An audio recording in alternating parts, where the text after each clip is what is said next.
Bonsoir chers amis, vous êtes sur Paix et Guerre, 15e édition. Nous sommes le 24 avril 2024.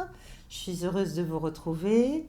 Comme d'habitude, je voulais vous parler d'un sujet important à mon avis, mais l'actualité me force à changer mon fusil d'épaule. Tant que je ne pourrai pas faire plusieurs émissions par semaine, ce sera un peu le lot, malheureusement. Je suis obligée de faire des choix cornéliens. Donc aujourd'hui, je vais revenir sur la question ukrainienne essentiellement, et je vais vous faire un point sur l'accord qui vient d'intervenir à Washington, au Congrès, au Sénat et à la Chambre des représentants pour l'allocation d'un peu plus de 60 milliards de dollars à l'Ukraine. Vous savez que c'était en suspens depuis des mois et des mois. C'est d'ailleurs cette allocation spécifique à l'Ukraine fait partie d'un package, comme disent les Américains, plus gros, qui est de près de 100 milliards de dollars, puisque Israël est aussi concerné et Taïwan aussi. Donc c'est une très large allocation de fonds. Et je pense que, alors évidemment, on a l'impression que ça va être un game changer formidable pour l'Ukraine, 60 milliards de dollars, ça paraît beaucoup. Je pense qu'il faut néanmoins relativiser tout cela et faire un examen un peu plus détaillé de l'allocation des différentes parties de cette somme, si vous voulez, parce qu'on pourra mieux comprendre la réalité des objectifs américains poursuivis et pourquoi ce combat à la Chambre et au Sénat a été si long et si dur entre les tenants et les contres, si vous voulez, de cette allocation. Voilà, pourquoi est-ce qu'on a tellement insisté, certains ont tellement insisté pour que ça passe. En effet, sur 60 milliards, 60,2 très exactement, vous avez 20 milliards que les Ukrainiens, en fait, ne vont pas voir, puisque ça correspond à la remise à niveau des stocks de l'armée américaine, dans lesquels on a puisé des armements fournis à l'Ukraine à partir des inventaires américains. Donc ça, c'est déjà des choses faites, livrées, dépensées, consommées, détruites en grande partie par l'armée russe. Mais évidemment, il va falloir rembourser les marchands d'armes, si vous voulez, les producteurs d'armement américains.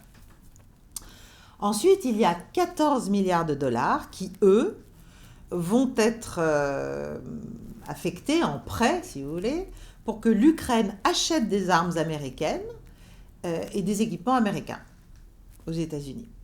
Ensuite, vous avez 15 milliards qui vont servir à financer le soutien américain en matière d'entraînement des troupes, des forces ukrainiennes, du partage de renseignements, de l'augmentation de la présence américaine en Europe et d'autres activités diverses. Ensuite, vous avez 8 milliards qui vont directement au soutien du budget ukrainien, puisque l'argent disparaît vite, fond comme neige au soleil, et qu'il faut soutenir les fonctionnaires, le paiement d'un certain nombre de retraites, le paiement des administrations, etc., etc.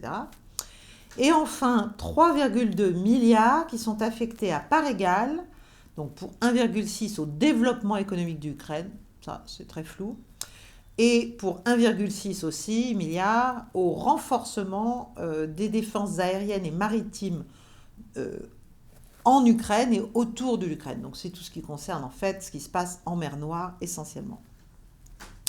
Donc vous voyez que ce n'est pas tout à fait le cadeau au Père Noël, la liste du Père Noël qui va pouvoir être suivie avec ces 60 milliards, puisque concrètement il n'y en a que 14 là-dessus pour acheter, non pas se voir donner, acheter de nouveaux armements aux fabricants américains. Donc cette affectation, en grande partie, elle va servir, comme je l'ai dit, à rembourser tout ce que les marchands d'armes américains, les entreprises de défense américaines ont fourni par avance à l'Ukraine, sur pression bien sûr de l'administration Biden, et du Pentagone pour pouvoir, pour qu'il n'y ait pas un véritable trou, si vous voulez, entre le moment où il y a eu cette offensive ukrainienne en juin dernier, qui, au bout de 2 mois, donnait déjà les premiers signes d'échec en cours, si vous voulez. Ça a commencé le 4 juin, 4 juillet, 4 août, si vous voulez, mi-août, on savait déjà que c'était très mal engagé, mais entre la mi-août et nous sommes mi-avril, en gros, un peu plus, bien sûr, l'Ukraine, en dépit de ce qui a été raconté, n'avait pas plus rien. Elle a continué à recevoir des armements. Pas assez, évidemment, pas assez du tout, pour espérer renverser un rapport de force, mais néanmoins, il y a donc des entreprises américaines qui ont continué à livrer. Et les stocks américains aussi, du Pentagone, etc., ont été mis à contribution. Donc il faut rembourser tout ça. C'est le complexe militaro-industriel qui est le premier bénéficiaire et grand gagnant de cette allocation de 60 milliards. C'est ça qu'il faut comprendre.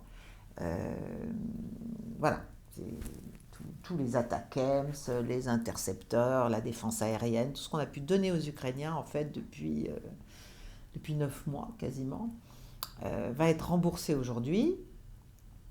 C'est le premier bénéficiaire. De toute façon, Anthony Blinken, le secrétaire d'État américain, a lui-même dit, sans embâge, que 90% en gros de l'aide financière américaine fournie à l'Ukraine, hein, pas donnée, mais fournie à l'Ukraine, revenait dans l'économie américaine. Il faut bien comprendre ça. Il ne s'agit pas d'aider un malheureux peuple en but à une agression russe scandaleuse, etc. C'est pas du tout ça. C'est une affaire de gros sous et bien sûr de stratégie, comment dirais-je, d'épuisement, espéré, d'épuisement progressif de la Russie. Donc cet examen détaillé me semblait quand même important en introduction, parce que, en fait, la réalité, vous comprenez bien que ce ne sont pas ces 14 milliards de nouveaux armements qui vont faire la différence sur le terrain. Et donc il ne va pas y avoir de renversement du rapport de force tel qu'on l'annonce maintenant partout, et surtout chez nous comme d'habitude, en faisant des cocoricots, en trouvant ça formidable. Ça ne va rien changer fondamentalement dans le rapport de force militaire sur le théâtre ukrainien. Il faut bien comprendre ça. D'ailleurs, aux États-Unis, dans la presse américaine, notamment, le narratif a déjà changé. Jusqu'à ce succès-là obtenu au Congrès américain, enfin à la Chambre des représentants d'abord, on disait « Ah, mais c'est de la faute de Trump si les Ukrainiens n'ont plus rien pour se défendre, c'est parce que les républicains ne veulent pas donner leur accord à cette affectation budgétaire. Si les républicains le faisaient, ça changerait tout sur le terrain, etc., etc. pour l'Ukraine. » Pas du tout. Maintenant, on est en train de dire qu'en gros, c'est pas l'Ukraine qui a été trahie par les républicains, etc. C'est surtout que ça va servir à ralentir l'avance russe et non à vaincre la Russie. Donc ça, il faut bien le comprendre, ça ne va pas renverser la vapeur. Et ça, que ce soit le New York Times, que ce soit Bloomberg, que ce soit Politico, tout le monde a reçu les consignes pour expliquer ça. Il ne s'agit pas d'attendre un miracle de cette affectation. Alors, comment ça s'est passé ? C'est intéressant de voir comment ça s'est passé parce que ça nous révèle les véritables bénéficiaires de cette manœuvre, si vous voulez. C'est que le speaker républicain Mike Johnson a été retourné comme une crêpe, si j'ose dire. Alors, soi-disant, il explique que lui, il a eu des entretiens avec des représentants du monde du renseignement, de la CIA, etc. Et qu'ils l'ont convaincu, qu'il fallait absolument fournir des armes létales au plus tôt à l'Ukraine, parce que sinon, La Russie n'allait pas, la Russie impérialiste, puissance impérialiste, bien sûr, c'est le grand mensonge qui accourt désormais depuis des mois, puissance impérialiste entre toutes, ce qui est quand même assez drôle venant de la part des Américains, va littéralement dévorer l'Europe si on la laisse faire, et qu'il est donc urgent d'avoir cet argent. Donc, Johnson, il faut bien se souvenir qu'il a été élu speaker sur la promesse d'empêcher cette allocation. C'est-à-dire au moment où il y avait un effet de lucidité américain global et où les Américains étaient en train de se dire on va plutôt, il serait temps de lever le pied un peu, de laisser faire les Européens et voilà, et de se petit à petit, de gentiment s'esquiver de ce théâtre militairement sans issue pour nous et en tout cas sans promesse de victoire possible. Donc, voilà, ça s'est passé comme ça, ils ont retourné Johnson. Néanmoins, il y a eu une grande partie des républicains qui, malgré tout, ont voté contre. Et une grande partie des démocrates aussi. Donc, c'est un vote assez serré, ce qui laisse présager peut-être comment dirais-je, une mauvaise surprise si dans quelques mois, on se rend compte que précisément, ça ne fait pas de différence. Et qu'on a, comme d'habitude, fait un arbitrage vers l'extérieur au lieu d'affecter de l'argent à des politiques et à des réformes extrêmement urgentes pour la société américaine et pour l'électorat américain, notamment républicain, et notamment dans sa partie la plus populaire, et que tout ça ne sert à rien, et que ça n'a pas aidé les Américains à... non seulement pas gagner en Ukraine, mais pas non plus aider leur économie, etc. etc. Il y a comment dirais-je, une représentante américaine qui l'a très bien expliqué. Donc, ce qui est intéressant aussi de voir, c'est que Donald Trump, a donné son accord un peu plus qu'implicite, puisqu'il a dit « je suis OK » à partir du moment où c'est un prêt, c'est-à-dire que ce n'est pas de l'argent donné, c'est un prêt, c'est-à-dire où effectivement ça va nourrir notre économie en fait. Donc, mais c'est intéressant parce que depuis des mois et des mois, il explique qu'il va faire la paix en quelques jours avec la Russie.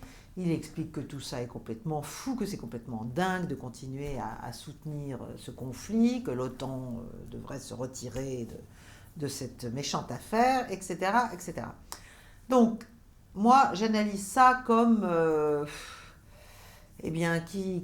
faire de nécessité vertu, c'est-à-dire que Donald Trump, il est empêtré là quand même dans tout un tas de manœuvres des démocrates pour l'empêcher de se présenter, pour le ruiner, tout est fait vraiment pour lui mettre des bâtons dans les roues.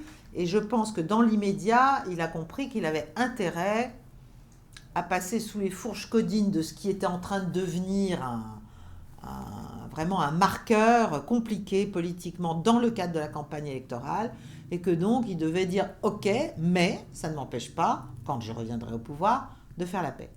Donc je pense que c'est intéressant de voir qu'il a changé certes son avis public, il l'a sorti de la condition du prêt, et Johnson s'est arrangé bien sûr pour que ce soit le cas, mais ça ne veut pas dire bien sûr que Donald Trump est d'accord avec la politique des Biden, Blinken et compagnie, et Sullivan.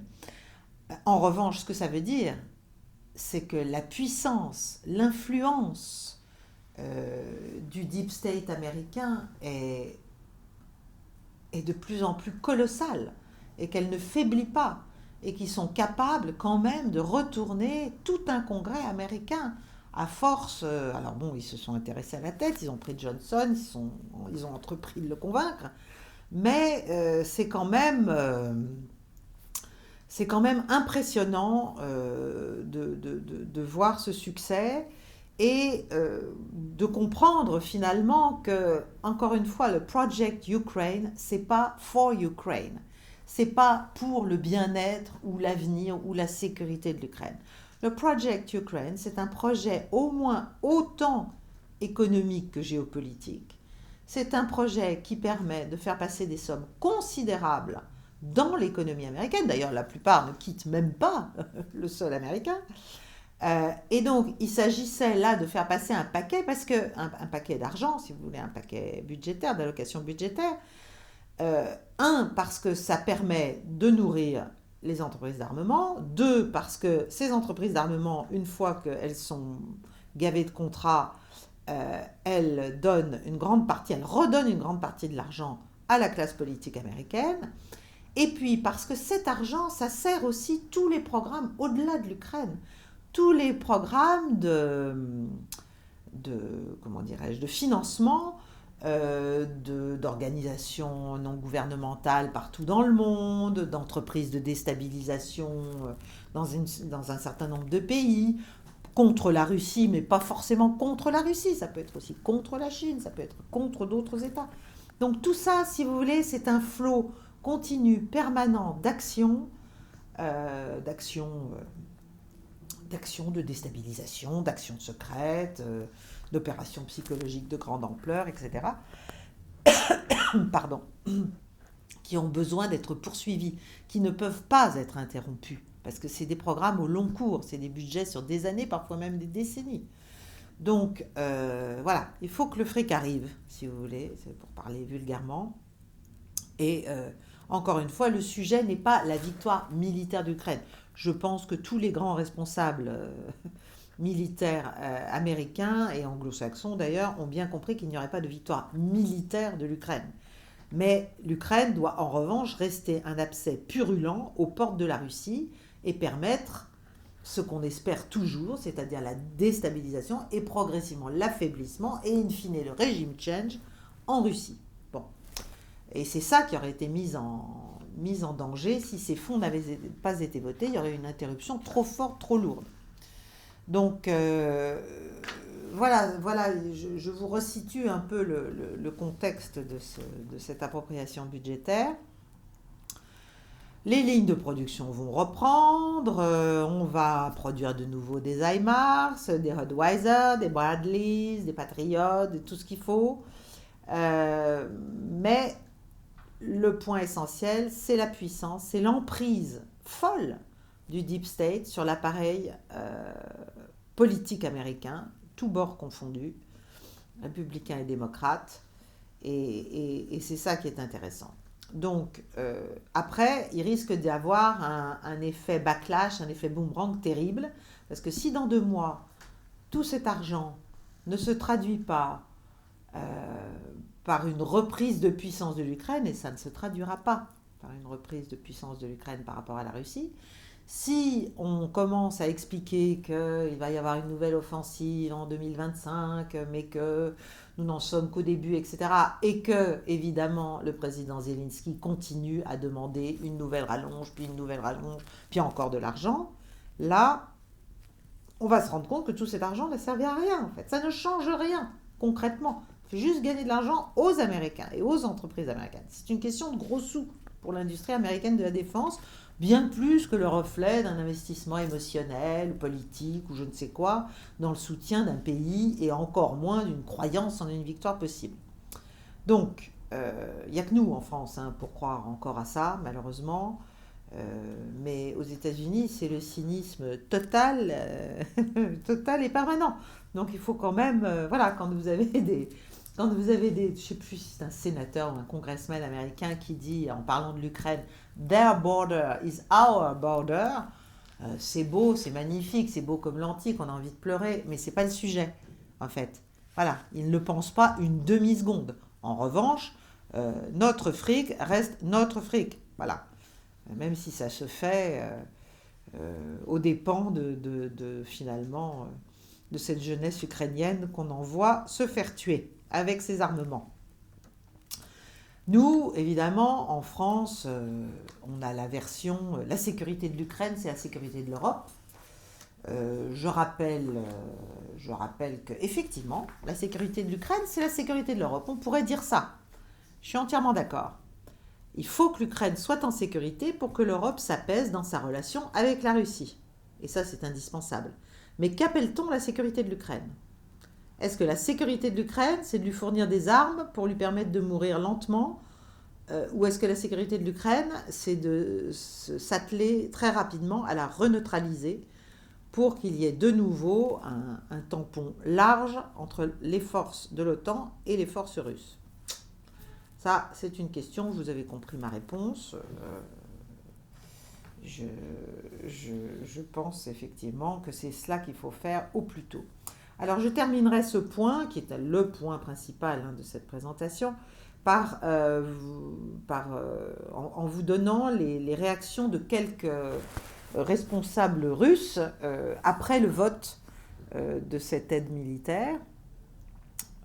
Alors, Dimitri Medvedev, l'ex-président, nous gagnerons à coup sûr, malgré les 61 milliards de dollars sanglants qui iront principalement dans la gorge de leur insatiable complexe militaro-industriel.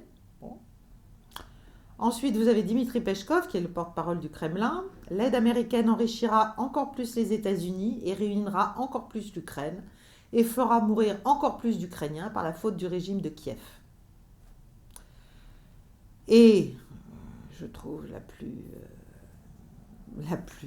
comme souvent d'ailleurs, la plus exhaustive, c'est Maria Zakharova, qui est la porte-parole de Sergei Lavrov, ministre des Affaires étrangères. L'octroi d'une aide militaire par les États-Unis à l'Ukraine, à Israël et à Taïwan va exacerber les crises dans le monde.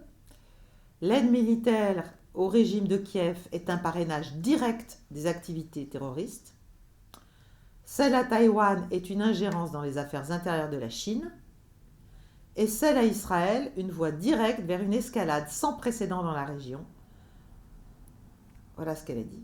Bon, et je vous dirai, enfin si je peux d'ailleurs vous dire ce qu'elle dit aussi parce que je vais vous parler des nouveaux conseillers, de la nouvelle fournée de conseillers militaires américains qui semblent être arrivés ou être sur le point d'arriver en Ukraine. Zakharova, en commentant l'envoi de ces conseillers militaires américains, parce qu'ils sont liés en fait au paquet d'aide, a déclaré que les actions de Washington en tant que partie au conflit, véritable partie au conflit, recevraient une rebuffade inconditionnelle et décisive.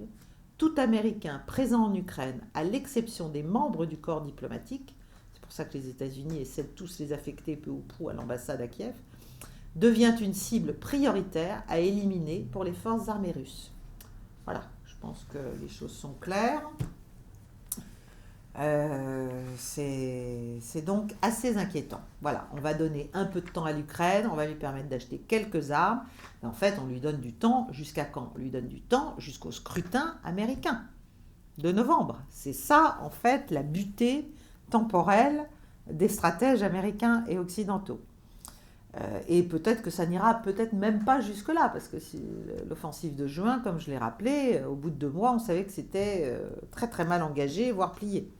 Et pourtant, on avait tout donné, l'Ukraine s'était lancée dans cela après une accumulation d'armements, de drones, de missiles, d'intercepteurs, de véhicules blindés, etc., etc. Bon, ça, c'était mon premier point. Deuxième point, petit point sur la situation militaire. Je dirais que le combat désespéré contre la réalité s'impose de plus en plus, enfin c'est plutôt le caractère désespéré de ce combat qui s'impose. La Russie est et reste en position dominante et renforce ses positions.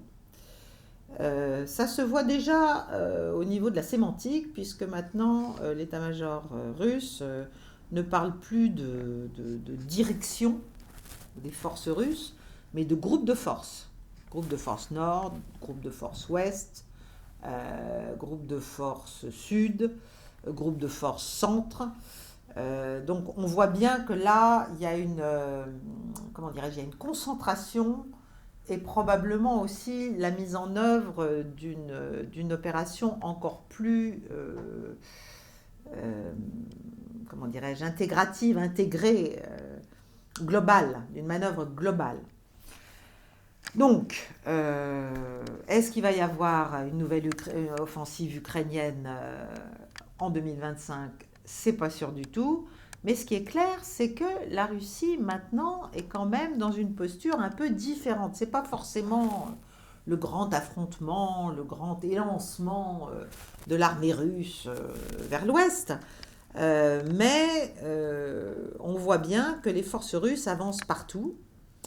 En ce moment, elles avancent notamment au nord d'Avdiivka, qui est la ville importante, le nœud logistique qu'ils ont pris il y a quelques mois.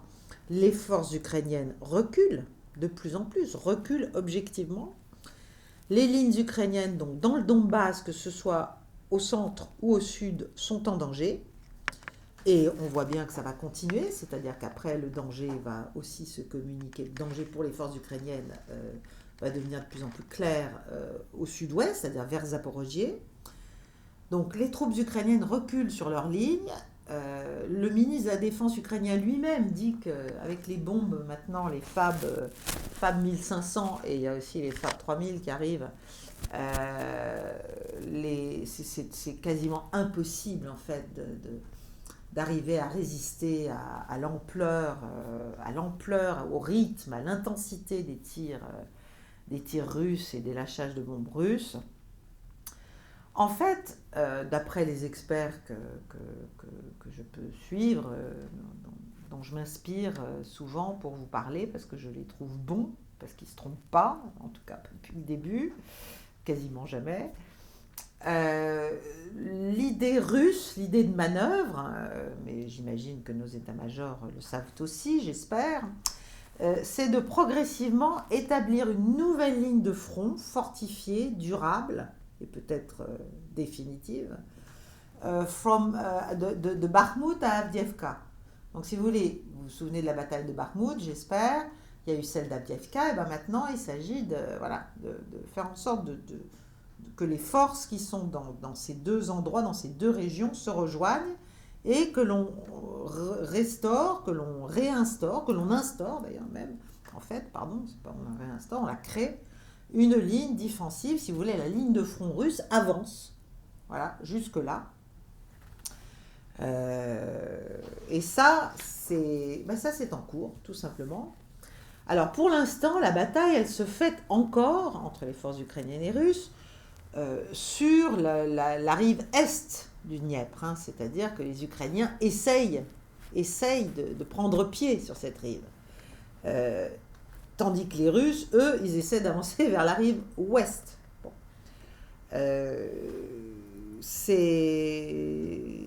Il est assez probable que ça ne se passe pas très bien, évidemment, pour les Ukrainiens, et qu'en fait, cette ligne, finalement, si vous voulez, qu'il soit repoussée jusque derrière l'ouest, quoi. Et ça veut dire que le Donbass est pris, bien sûr la Crimée, mais le Donbass est pris, l'ensemble des gains russes jusqu'à aujourd'hui ne sera pas remis en question. Et donc ce qu'espèrent éventuellement les Américains, les Anglais, les Français et les autres, c'est de pouvoir, en envoyant des stocks très importants qui étaient déjà à la frontière ukraino-polonaise depuis longtemps, notamment des véhicules blindés, aux Ukrainiens, on puisse ralentir cette grande avance, cette avance globale des forces russes, sauver les meubles, si vous voulez, éviter l'effondrement du front qui serait politiquement quand même très compliqué, surtout pour les Américains, surtout dans la perspective électorale. Mais tout ça ne va pas compenser les pertes véritables. Les pertes véritables des armées ukrainiennes. Et donc, même avec des conseillers américains. Alors, il y a donc 50 conseillers américains qui sont envoyés là. Et alors, on a d'abord dit, oui, c'est des gardes du corps pour Zelensky, parce que Zelensky, il est de plus en plus contesté par sa population, par son entourage. Le 21 mai, il n'est même plus président officiellement, puisqu'il a annulé les élections, sachant qu'il allait les perdre.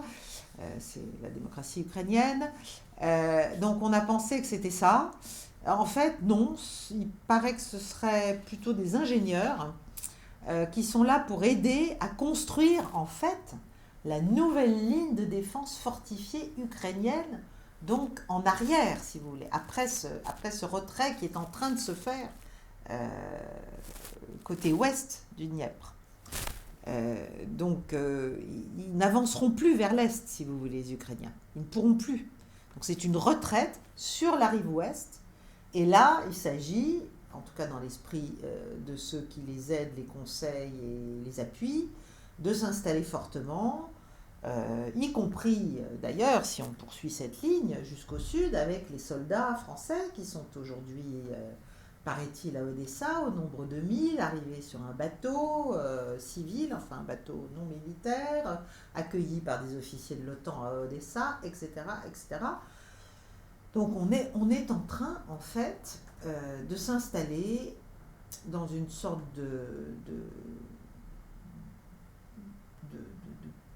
je sais pas comment on peut dire ça, de phase très durable où il y aura des forces de pays de l'OTAN sur une partie du territoire ukrainien qui seront là pour longtemps. On sait quand on arrive, mais on ne sait jamais quand on part.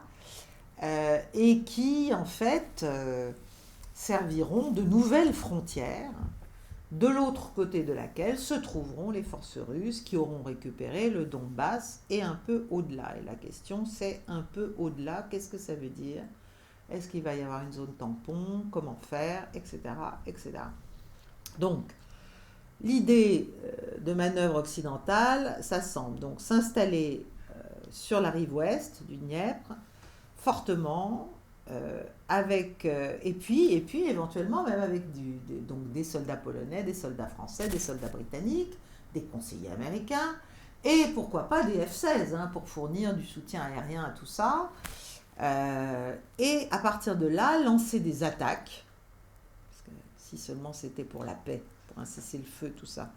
Mais non, pour lancer des attaques avec des missiles de longue portée, éventuellement même des Taurus allemands, on ne sait jamais, tout change, tout évolue, des drones, pour causer des dégâts à la flotte russe de la mer Noire, et là il y en a eu déjà un certain nombre, et même dans les rêves les plus fous occidentaux, pour la faire dégager même de la mer Noire. Je pense que c'est quand même de l'ordre de l'utopie, parce que la rive est du Dniepr, elle ne sera jamais franchie, elle sera tenue, et la bataille du Donbass est en fait perdue.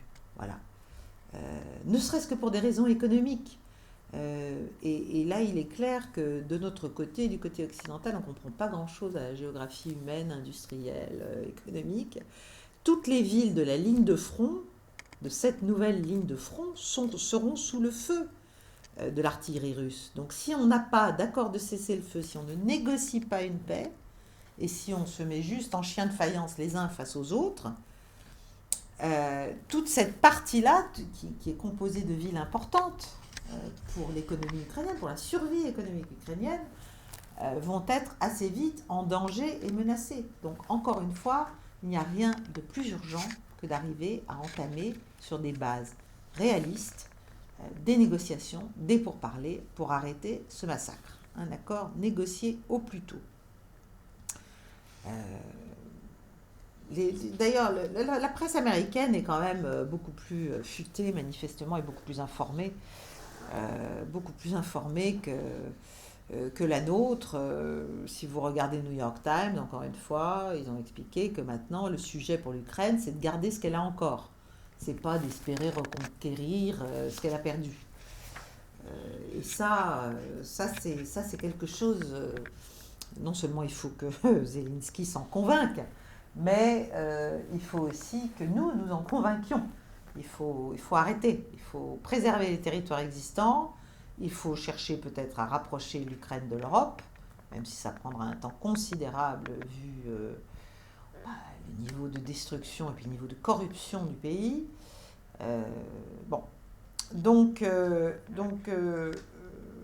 Voilà où nous en sommes.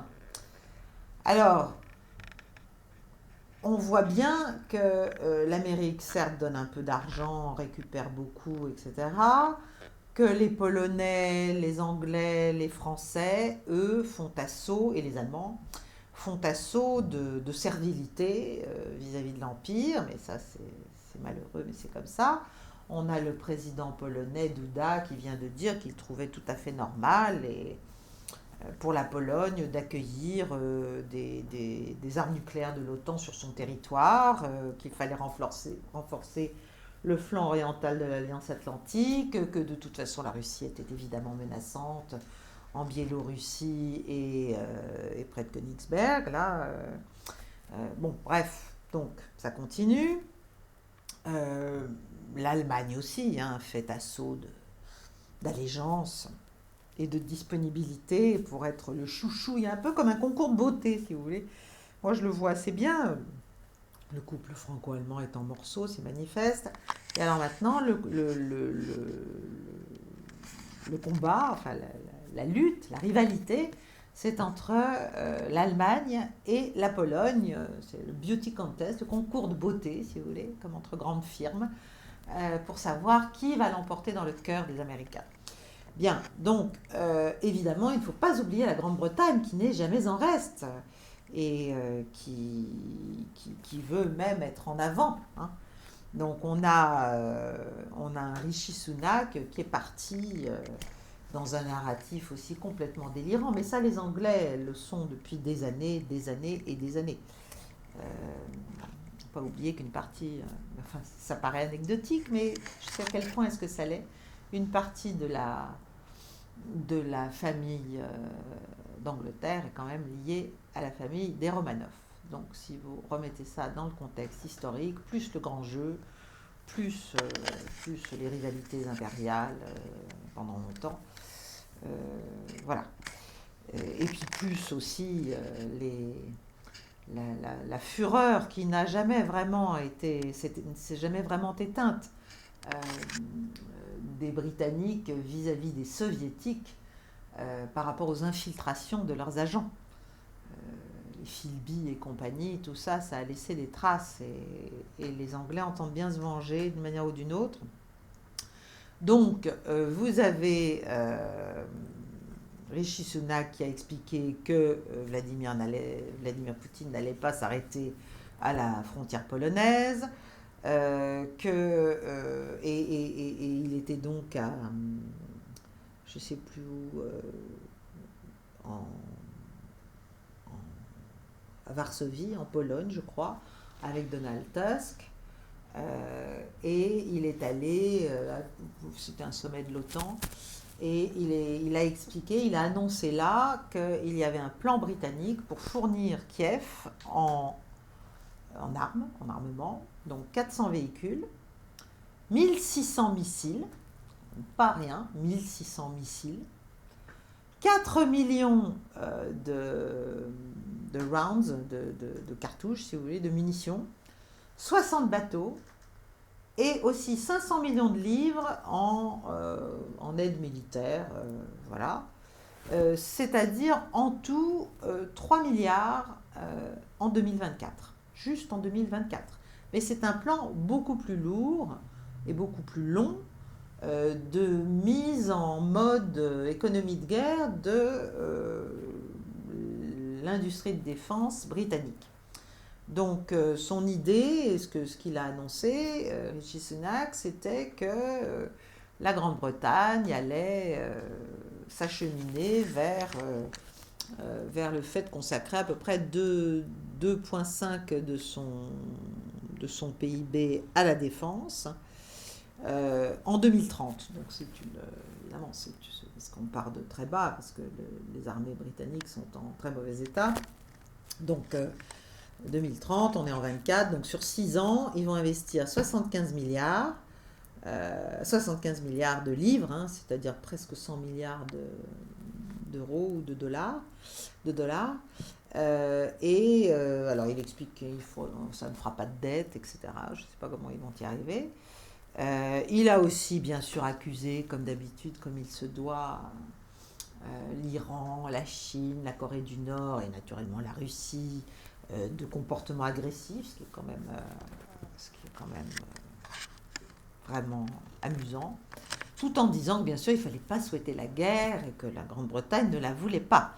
Mais en même temps, il envoie son ministre des Affaires étrangères, David Cameron, au Tadjikistan, Vous voyez, le Tadjikistan, c'est l'un des pays qui a été ciblé par la Russie pour sa participation, enfin pas pour sa participation, mais pour le fait que l'ambassade d'Ukraine dans ce pays avait participé au recrutement des terroristes du Crocus City Hall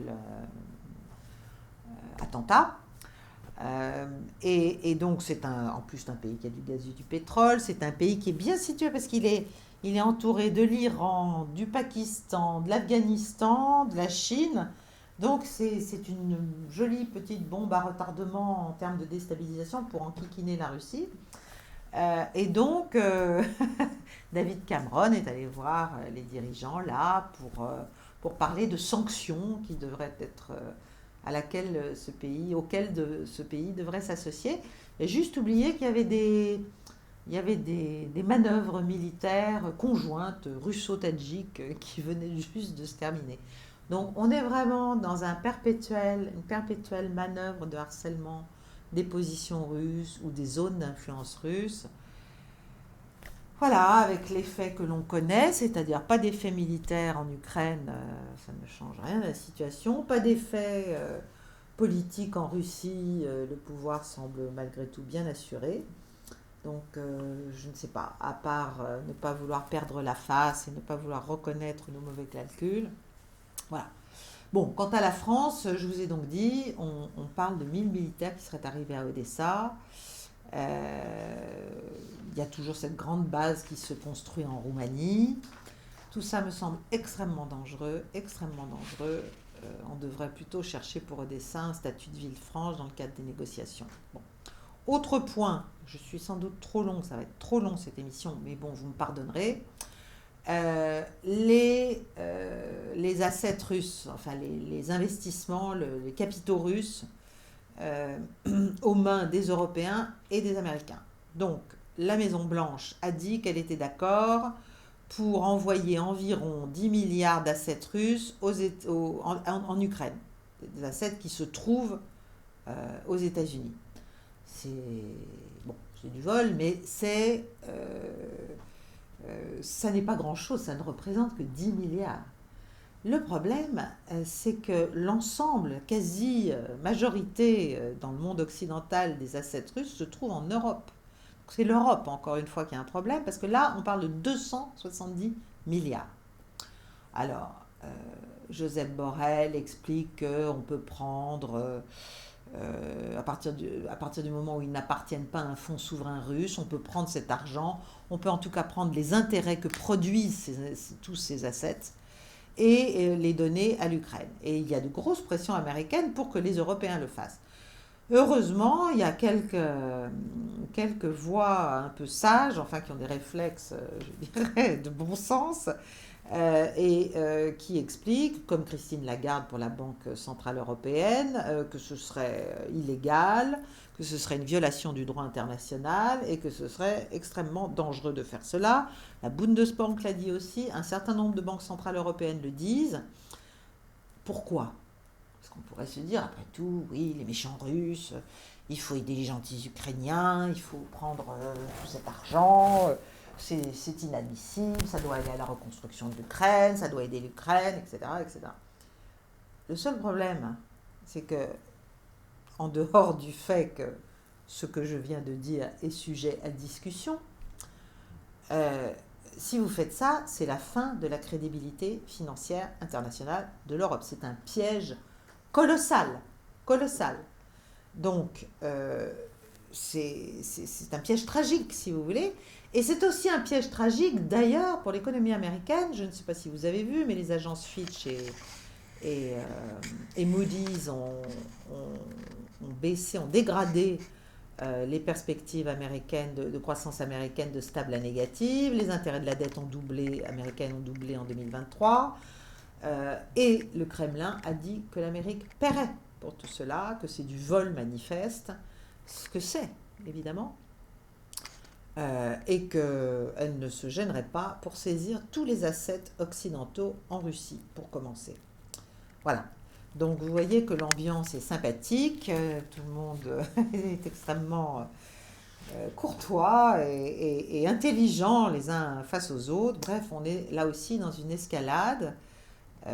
J'espère que nous ne ferons pas cela, parce que ce serait pour l'économie, pour les économies européennes, pour l'attractivité des économies européennes, ce serait une folie, parce que vous comprenez bien que tous les investisseurs du monde entier qui vont se rendre compte qu'en Europe, on peut faire des investissements, mais que ces investissements peuvent vous être littéralement subtilisés, volés, à partir du moment où on considère que politiquement, vous ne faites pas ce qu'on attend de vous, ou vous êtes un méchant, ou vous êtes désigné comme tel, ou vous êtes un allié d'un méchant, ou vous êtes... Eh bien, vous n'allez plus investir un centime dans l'économie européenne. Hein. Bon. Donc, ça me semble une bêtise encore d'enfant, infantile. Voilà. Je vais terminer par un document de la Rand Corporation. Vous savez, la Rand Corporation, c'est un think tank américain, mais qui a une influence considérable. Et les analyses et les papiers faits par la Rand Corporation ont toujours, moi je travaillais beaucoup à partir de ça dans les années 90, ont toujours eu beaucoup d'impact sur la manière dont se modèle la politique étrangère américaine. Donc ce sont des gens qui influencent vraiment les choses. Et là, ils viennent de sortir en février un papier qui s'appelle « Le jour d'après, la guerre américaine, quelle stratégie envers la Russie ?» Alors il faut savoir que ce papier intervient 5 ans, il y en a eu d'autres entre-temps bien sûr, mais intervient 5 ans après un papier de 2019 qui s'appelait « Extending Russia, Competing from Advantageous Ground », donc qui est sorti en 2019. Et dans ce papier de 2019, en fait, c'était une stratégie de provocation, de harcèlement, l'idée étant d'exploiter les vulnérabilités économiques, politiques, militaires, et toutes les angoisses et tous les complexes obsidionaux russes, etc., pour forcer la Russie à être débordée, à mettre son effort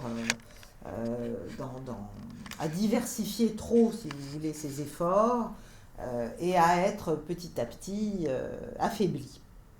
Donc c'était une stratégie vraiment, en fait, d'agressivité, mais intelligente, par la déstabilisation frontalière, par la course aux armements, etc. Et tout ça a été fait, a été mis en œuvre, et notamment à partir de 2008, ça a été clairement mis en œuvre.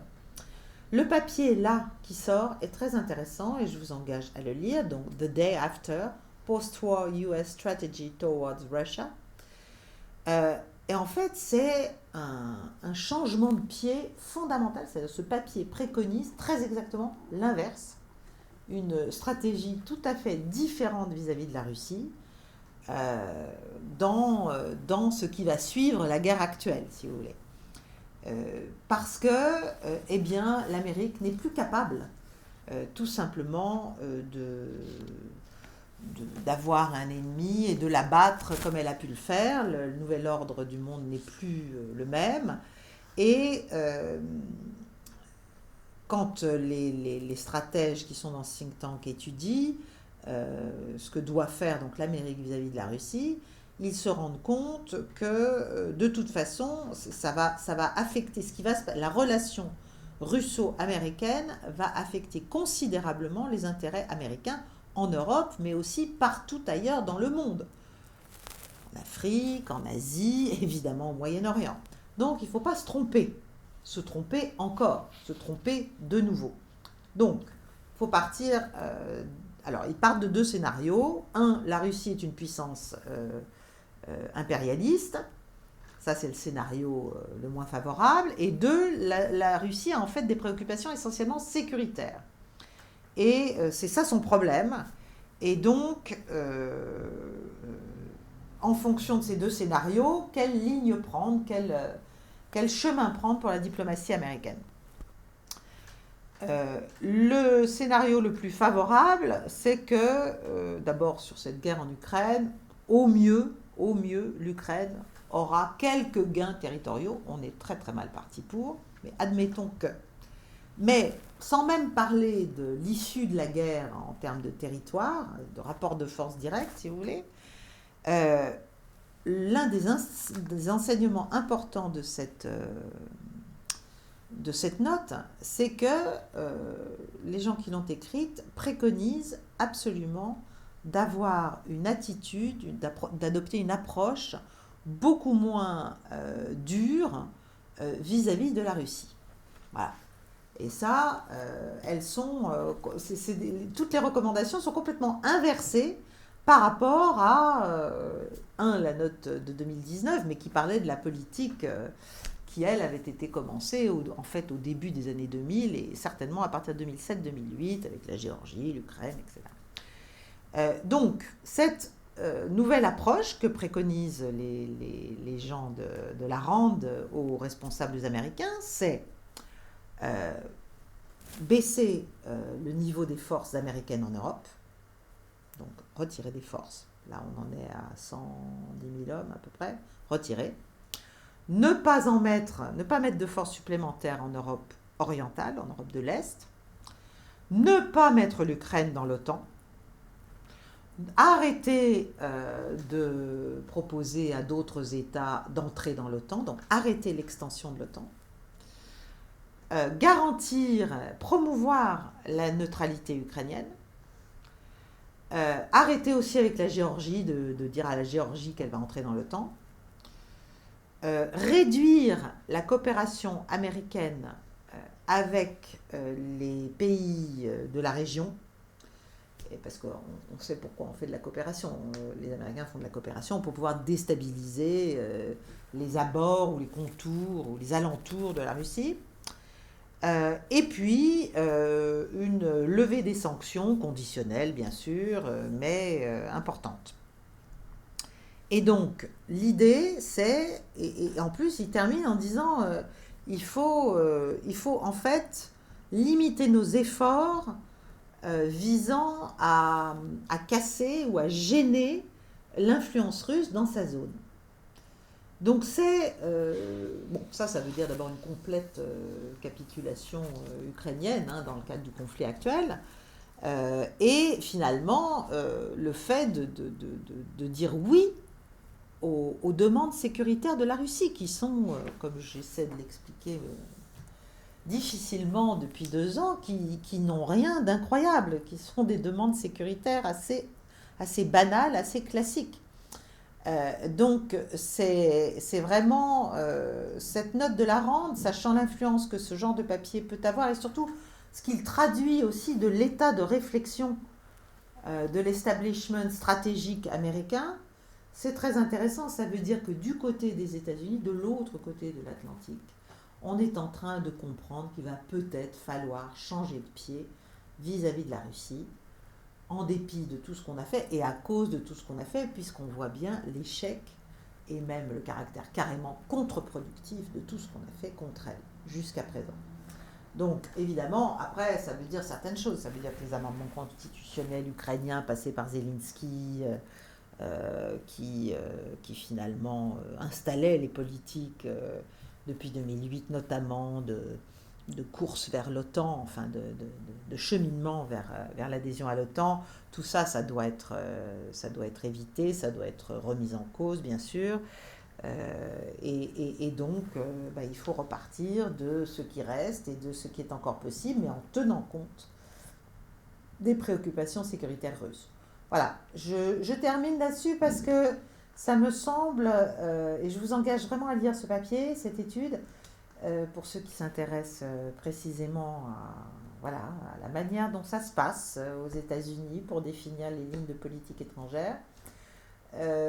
C'est peut-être annonciateur d'un léger retour à des positions lucides, à un peu de réalisme, et d'ailleurs c'est le reflet de l'adhésion, de l'entrée au sein de la RAND Corporation d'un certain nombre d'analystes et de penseurs qui sont des gens qui appartiennent à l'école réaliste, à laquelle je pense aussi appartenir, et qui me semble la seule à même de préserver un minimum de sécurité sur cette planète.